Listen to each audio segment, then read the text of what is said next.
बिस्मिल्लाहिर्रहमानिर्रहीम, अस्सलाम वालेकुम। चलें जनाब, आज एक खूबसूरत सा पार्टी मेकअप करते हैं। तो ये पार्टी मेकअप आप अपनी ब्राइड पे भी कर सकते हो, अपनी वेडिंग गेस्ट पे भी कर सकती हैं और आप अपने आप पे भी कर सकती हैं। बहुत इजी वे में आपको बताऊंगी। तो आपने क्या करना है, सबसे पहले इस तरह का फ्लफ़ी ब्रश लेना है। फ्लफ़ी ब्रश पे मैं इस तरह का शेड लूँगी जिसमें पिंक एंड पर्पल दोनों ऐड है। इसको मैं इस मेकअप को मैं हालो आई मेकअप कर रही हूँ। वो लड़कियाँ जो अभी बिगनर्स हैं उनके लिए मैं आपको बहुत आसान टेक्निक बताऊँ, वो ये है कि आपने अपने ब्रश की हेल्प से 3 ड्रॉप्स आपने लगाने हैं। एक इनर कॉर्नर पे, एक आई क्रीज जो होती है उसके सेंटर में, एंड देन एक आपने अप्लाई करना है आउटर कॉर्नर पे।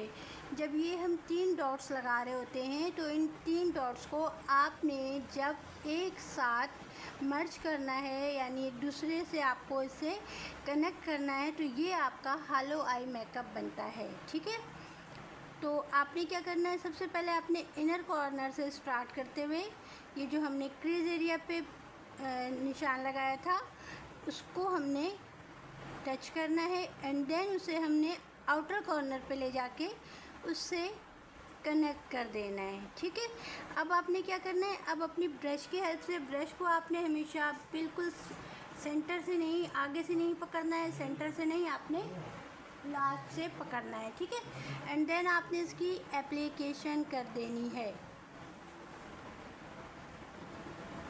अच्छा, आज का जो मैं आपको हालो आई मेकअप बता रही हूँ इसमें मैं कंसीलर यूज़ नहीं करूँगी। आप विदाउट कंसीलर भी आराम से कट क्रीज कर सकती हैं। ठीक है, आपने क्या करना है, बैक एंड फोर्थ ब्रश की हेल्प से एप्लीकेशन करनी है अपने शेड की, और इसको इनर साइड से भी और आउटर साइड से भी आपने इसको इस तरह से ब्लेंड करना है।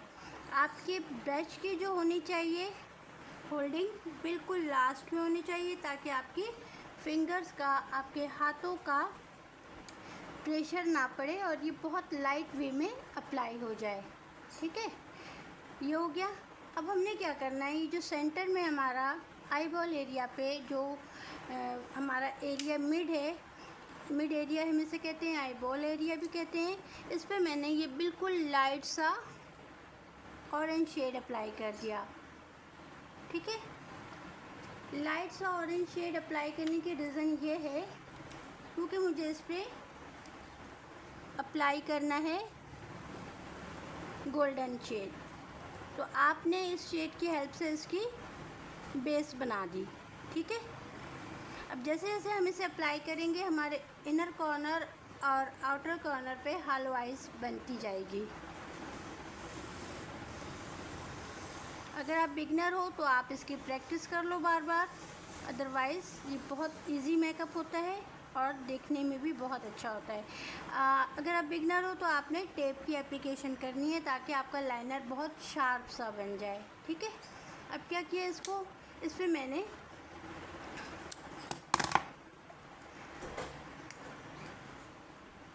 फेसिट के पैलेट से मैंने ये लाइट गोल्ड शेड अप्लाई किया। डार्क नहीं अप्लाई कीजिएगा, बिल्कुल लाइट गोल्ड शेड अप्लाई कीजिएगा।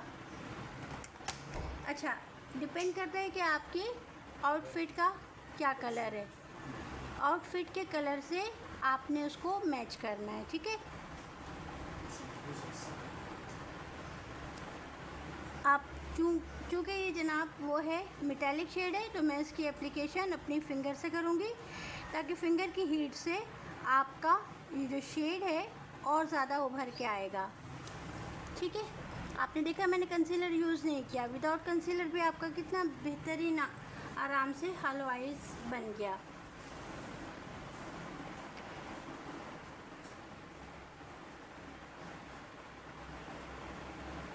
अब आपने क्या करना है, उसी ब्रश को लेना है, उस पर आपने वही शेड अप्लाई करना है और पर्पल और पिंक जो मिला हुआ है आपने उसको अंदर की जानिब लेके जाना है इस गोल्डन शेड पे। ठीक है, हल्का हल्का आपने उसको लेके आना है।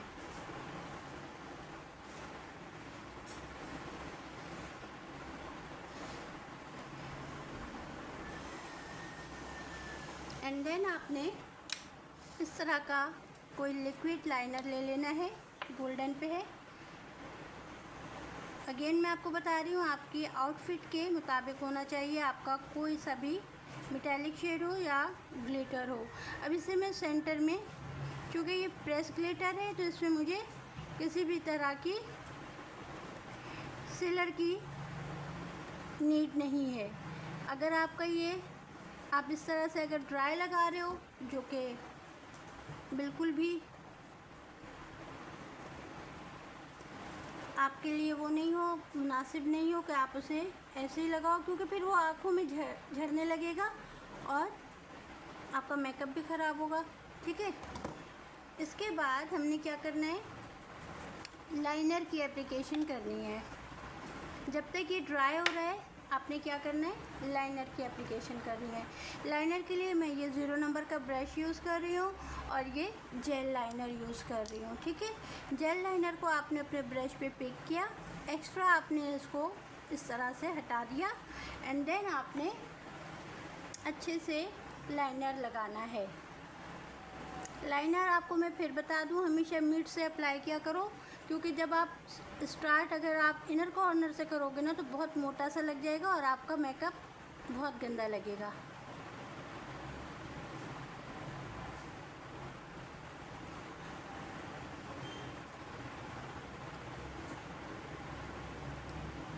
अच्छा, इसी की हेल्प से मैं इनको काजल भी अप्लाई कर दूंगी। ठीक है जी। अच्छा, अगर आप चाहें, आपकी क्लाइंट की डिमांड है कि उनको अरेबिक लाइनर चाहिए, तो आपने क्या करना है, नोज़ की तरफ से थोड़ा सा आपने स्किन को इस तरह से खींचना है एंड देन आपने फिर इनर कॉर्नर पे अप्लाई करना है लाइनर।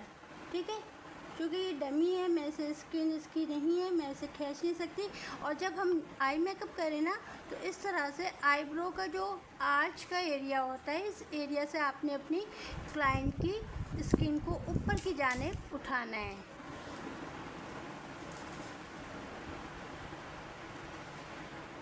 क्योंकि ये डमी है लिहाजा मैं आपको बहुत सारी बातें सिर्फ़ और सिर्फ ज़ुबानी ही समझा सकती हूँ। अच्छा, अब इसी ब्रश की हेल्प से दोस्तों हमने क्या करना है, थोड़ा नीचे की जानिब भी अप्लाई करेंगे, लेकिन ज़रा लाइनर आपका सेट हो जाए उसके बाद। सही है। अब इस ब्रश से मैंने लिया सिल्वर लाइनर एंड देन उसकी एप्लीकेशन की अपनी आई बॉल्स एरिया पे और इनर कॉर्नर पे। इनर कॉर्नर पे जब हम किसी भी तरह का मेटालिक शेड सिल्वर या गोल्डन अप्लाई करते हैं तो इससे आपकी आइज़ बहुत कुशादा हो जाती है और ख़ूबसूरत भी दिखती है।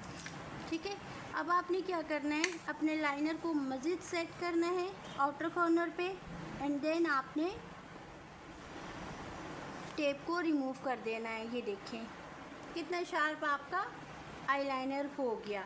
अब आपने इसको छेड़ना नहीं है, आपने इसके नीचे पिंक शेड जो हमने ऊपर यूज़ किया है, पिंक एंड पर्पल, उसी को हम इसे नीचे अप्लाई कर रहे हैं। ठीक है। अच्छा, हमेशा की तरह आपने अपनी लैशेस पे ग्लू अप्लाई कर लेना है 5-7 सेकंड पहले या 12 सेकंड पहले, ताकि वो अच्छे से स्टिकी हो जाए और आपकी मेकअप को मेसी ना करे। ठीक है, इससे पता क्या होता है, इससे ये होता है कि आपकी जो लैशेज़ हैं अप्लाई भी बहुत आसानी से हो जाती हैं और हमारे मेकअप को वो गंदा भी नहीं करती हैं और आपके क्लाइंट को इरिटेट भी नहीं करेगी। ठीक है ना। अच्छा, एक बात और, जब हम अपनी क्लाइंट को या हम खुद को भी अगर हम लैशेस अप्लाई करेंगे तो उससे पहले आपने अपनी क्लाइंट की आइज़ की लेंथ को देखना है। अगर आपकी क्लाइंट की आइज़ बहुत छोटी है तो आपने क्या करना है, आपने अपनी लैशेस को इनर कॉर्नर से या आउटर कॉर्नर से आपने थोड़ा सा कट कर देना है ताकि उनकी आँखों में चुभे नहीं। अगर चुभेगी तो फिर पानी आएगा और आपके मेकअप पे पानी फिर जाएगा। ठीक है ना, तो इन चीज़ों का लाजमी ख्याल कीजिएगा। और अगर आपकी क्लाइंट की आइज़ बड़ी है तो कोई मसला नहीं है। तो देखिए जनाब, आपका मेकअप हो गया रेडी। आप अगर बिगनर हो तो बार बार आप इसकी प्रैक्टिस करो, अदरवाइज़ ये मेकअप आप किसी भी क्लाइंट पे कर सकते हो, ब्राइड पे कर सकते हो, वेडिंग गेस्ट पे कर सकते हो, अपने आप पे भी कर सकते हो मेकअप। अगर यहाँ तक आपको अच्छा लगा है तो लाइक शेयर कर दीजिएगा। मिलती हूँ एक और वीडियो के साथ। अल्लाह हाफ़िज़ एंड टेक केयर।